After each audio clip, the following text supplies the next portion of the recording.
Naku po, armored car at saka scooter nagsalpukan dito sa Lapu-Lapu City. Ingat-ingat po tayong lahat, guys.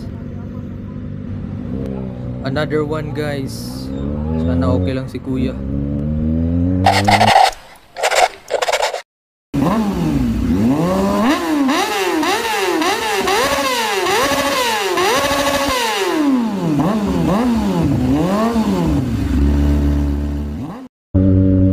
Hello guys, and welcome back to Yamakawa. So ngayon, maintenance time tayo kay Mantis, ating ZX25R. So palit spark plugs tayo ngayon. So tara guys, samahan nyo ako papuntang Kawasaki Crib Consolacion. Grabe talagang traffic, guys. Sobrang nakakapagod. Saka dito sa Mandawi City, sobrang init. So tara guys, let's continue the ride. And yun nga guys, malayo-layo rin tong Kawasaki Crib Consolacion kasi part of Cebu ito. So galing ako ng Talisay City, opposite side yun, south side ng Cebu. So sobrang layo ng binahe ko. So yun guys, kita-kits mamaya. Sobrang traffic pa, so off ko lang muna ang video. Guys, ito nga pala ang Kawasaki Crib Consolacion. So katabi lang siya ng Fuda. Hindi ko pala na-record yung pagdating ko, guys. So ito na lang, papakita ko sa inyo. Okay guys, so ito nga pala ang ating brand new spark plugs para sa ating ZX25R. Ayun, kailangan na talagang palitan ang spark plugs ng ating ZX25R, guys, kasi 19,000 na po ang odo. So ang stock code niya ay Elmar 9G. So ito talaga ang stock spark plugs na ginamit ng ZX25R, guys. NGK ang kanyang brand. So same code, same spark plugs.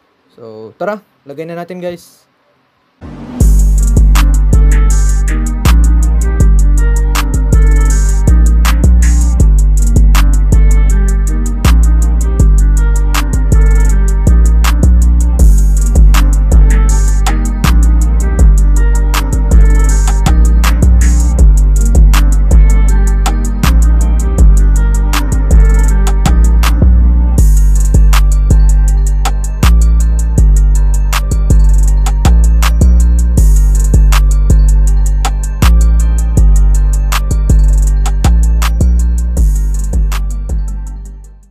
So yun guys, ngayon tinatanggal na mga wirings ng spark plug cups.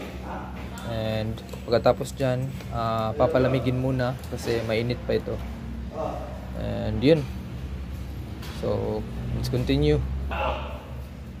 And for your information nga pala guys, lalo na sa mga fellow ZX25R owners dyan, ang suggested odometer nga pala na kailangan na magpalit ng spark plugs ay 10,000 kilometers daw, sabi ng Kawasaki at saka ng mga mechanics nila dito. So yun, just a quick reminder lang yun. Pero depende lang naman yan sa paggamit guys ng inyong mga motor. So merong iba na tatagal talaga, aabot pa ata ng 15,000 kilometers to 20,000 kilometers. Okay, so ayun, natanggal na ang isang spark plug cup guys. So yung iba pinapalamig pa. Okay, so malamig na guys. And ngayon natanggal na ang pangatlong spark plug cup. And then sunod ay ang panghuling spark plug cup na, ang pang-apat. So yun, ang hirap tanggalin, ang tigas. Okay, natanggal na ang panghuling spark plug cup. Ayan guys, nakikita nyo ba yung mga spark plugs? So yan, 4 na spark plugs kasi inline 4 engine. Just to let you know guys, ito nga pala ang mga signs na dapat nyo na talagang palitan ng inyong mga spark plugs. So una sa lahat, kapag nag-check engine ng inyong motor, dapat nyong malaman kung anong error code. Pangalawa, kung nahirapan na mag-start up ang inyong mga motor. Pangatlo, kapag matakaw na ito sa gas. Pang-apat, kung ang kanyang minor ay hindi na stable. At ang panglima naman ay kung ang inyong motor ay hindi na ganong responsive, lalo na sa kanyang hatak or kanyang torque. Kapag mabigat na siyang patakbuhin, so it's a sign na talaga na kailangan palitan ng spark plug or maybe kailangan linisin ang throttle body. So yan po ang inyong tandaan guys. Take a look nga pala guys kung paano nila tanggalin ang spark plugs. So ngayon, ito ang pinapakita ko sa inyo. And pay attention. Lalo na sa mga hindi pa gaanong kabisado sa motor or mga wala pa gaanong knowledge. So ganito nila gawin yan guys. Pinapaluwagan muna, and then pagkatapos paluwagan, saka natatanggalin yung spark plugs. Sunod naman guys, kukunin na ang spark plugs gamit ang spark plug cap. So yan, tingnan nyo guys kung paano nila gawin.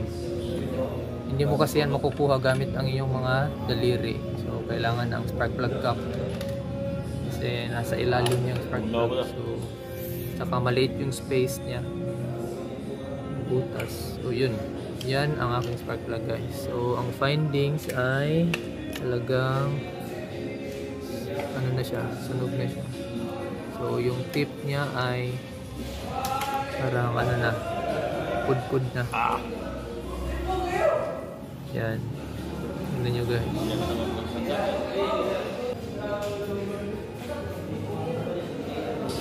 Take a closer look sa stock spark plugs ng ZX25R guys. So ito yun, NGK ang brand, and ang stock number niya ay NGK Elmar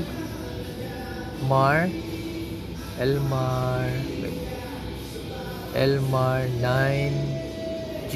So yan, kapag bumili kayo ng mga bagong spark plugs para sa inyong ZX25R, ito ang bilhin nyo guys. Ayan, hindi siya gaanong mahal din. So yun, maganda naman daw ang sunog, sabi ng head mechanic dito sa Kawasaki Trade Construction. So ito nga pala ang ating new spark plug guys. So 4 yan, and ito yan kasi inline 4. And pasensya guys kasi hindi ko na video yung spark plugs na bago.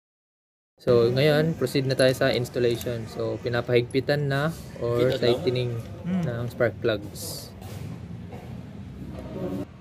Ayan guys, pinapahigpitan na ang ating mga spark plugs. So isang payo ko lang sa inyo guys, if nagbabalak kayong mag DIY, kayo lang ang magpapalit ng mga bagong spark plugs nyo sa inyong motor, siguruhin nyo lang talaga na kapag ilinagay nyo yung spark plugs, kailangan talagang straight siya or naka-align siya. Kasi kapag nagkamali kayo, let's put an example na natabingi nyo ito or hindi naka-straight yung pagkalagay, may tendency itong mabali yung ano niya, yung tip.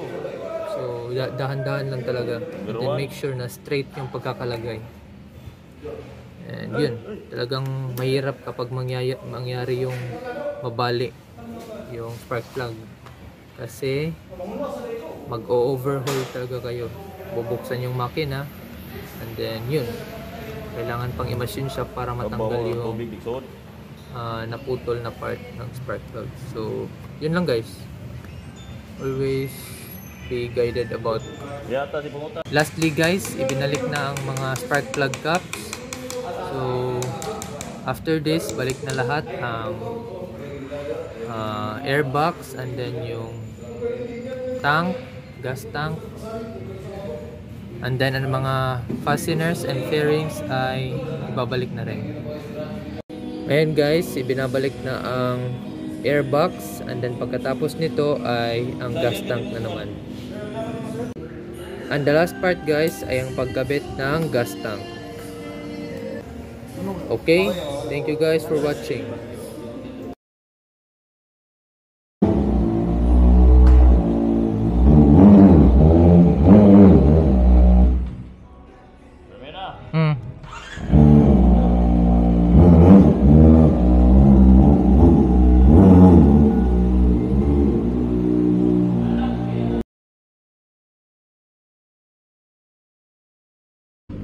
Ayan guys, so tingnan nyo, merong aksidenteng nangyari dito sa Lapu-Lapu City. So armored car at saka motor, scooter. So hindi ko talaga nakita yung actual na pangyayari kasi nakatingin ako kanina dito sa may kanan ko. So yun, paglingon ko, bigla na lang may nagbanggaan. So yun, ingat-ingat talaga tayo guys, at saka para maiwasan rin ang mga ganitong pangyayari, talagang sumunod tayo sa traffic laws.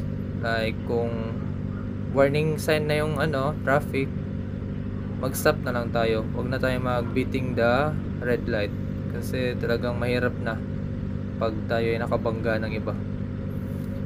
So yun, ingat-ingat lang talaga tayo. So sana okay lang si ate at si kuya, and sana mag-ingat tayong lahat guys. And a big shout out nga pala sa ating fellow biker dito, naka Kawasaki ZH2. So shout out to you sir, and ride safe always. So sundan lang muna natin si sir kasi parang magandang tingnan na kanyang gulong, napakalapad naman. So yun, pauwi na ako ngayon ng South and Talisay City, South part. So yun, tailing Kawasaki ZH2 tayo ngayon. So puro inline 4, automatic na, air gas time. So yun guys, reminding all the bikers out there, mga nagmumotor or mga nagbabike, ingat-ingat talaga tayo sa daan kasi hindi natin malaman kung kailan mangyayari ang mga ganitong trahedya. So yun, ano pa, hirap talaga. Shoutout sir.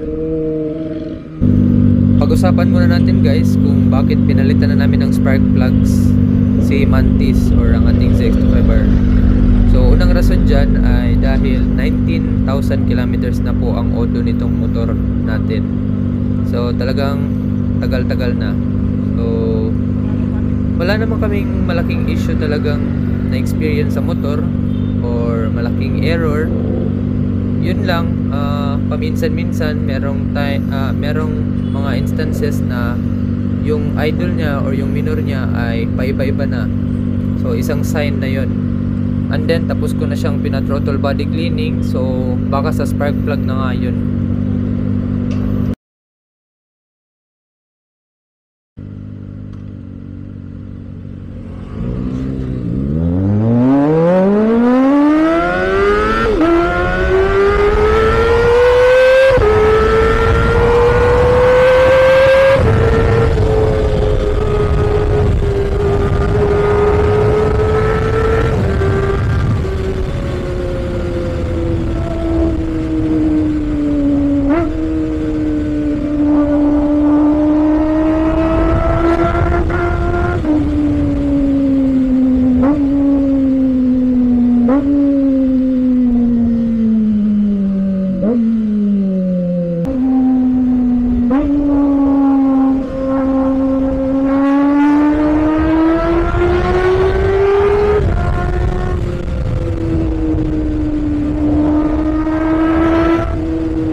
yun guys, may pangalawang aksidente na naman tayong nakita dito sa Talisay area. So tingnan nyo guys, yung rider nakahiga na sa daan.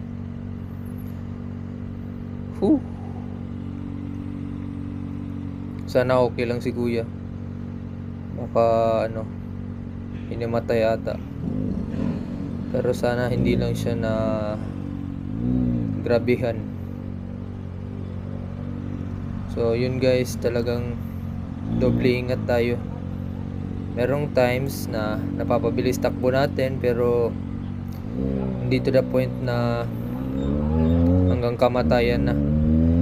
So yun guys, talagang mahirap ang pagmumotor kasi prone talaga sa disgrasya. Kahit anong ingat mo pa, kung panahon mo na talaga, so yun, wala na tayong magagawa. And yun guys, balikan natin yung performance nung magpalit na tayo ng spark plug. So mas lalong gumaan na yung takbo ng motor, mas lalong naging smooth ulit. So feels like brand new na ulit ang ating motor. So sobrang saya ko ngayon na napalitan na siya after 19,000 kilometers ago.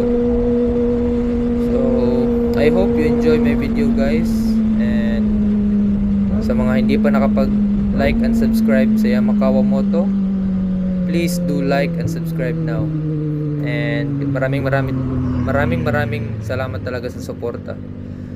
So I hope marami kayong natutunan sa ating content ngayon. And yun. So this is Yamakawa. Thank you very much for watching. Bye bye.